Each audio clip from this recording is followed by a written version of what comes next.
fea dirigir într-un amar.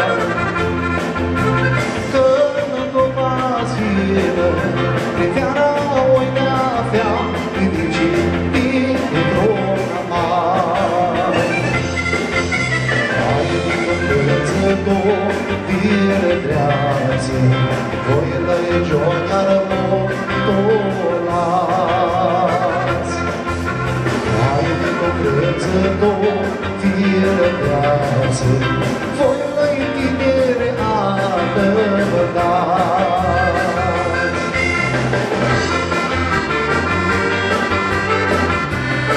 Hai, volo!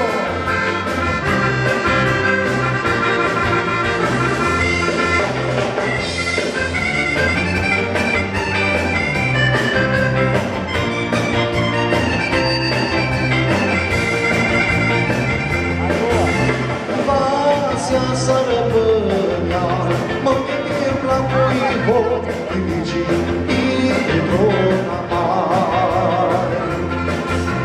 Pasea să rămânea, mă gândim la cuibot, dirigit într-un amar.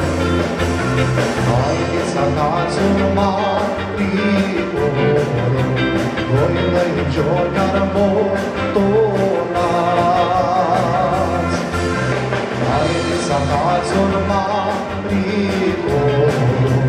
voi lăi tineri adăvădați.